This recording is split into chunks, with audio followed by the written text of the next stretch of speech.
ইতালির রোমে মুসলিম সম্প্রদায়ের মধ্যে ভ্রাতৃত্ব বন্ধন প্রবাসী বাংলাদেশি সহ অভিবাসী মুসল্লিদের সম্মানে প্রতি বছরের ন্যায় এবারও ইফতার ও দোয়া মাহফিলের আয়োজন করে একতা ব্যবসায়ী সমিতি ইতালি।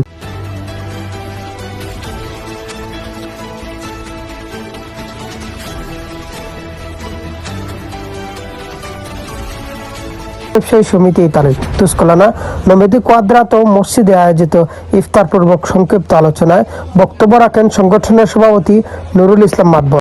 এ সময় একতা ব্যবসায়ী সমিতির নেতৃবৃন্দদের মধ্যে উপস্থিত ছিলেন সিনিয়র সহসভাপতি মুশাররফ হোসেন, উপদেষ্টা ইমারত হোসেন, স্থায়ী কমিটির সদস্য সাদ্দাত হোসেন, ১ নং সহসভাপতি মোহাম্মদ শাহ আলম, সহসভাপতি আব্দুল জলিল, কাজী রিপন, বাবু ডালি সহ আরও অনেকেই।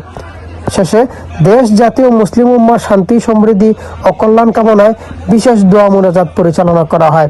ইফতার পূর্বক আলোচনায় নেতৃবৃন্দরা প্রবাসের মাটিতে এ ধরনের আয়োজন প্রবাসী বাংলাদেশিদের মাঝে ভ্রাতৃত্ব, ঐক্য ও ধর্মীয় চেতনাকে আরও সুদৃঢ় করবে বলে আশাবাদ ব্যক্ত করেন। ইতালি থেকে মিনহাজ হোসেন,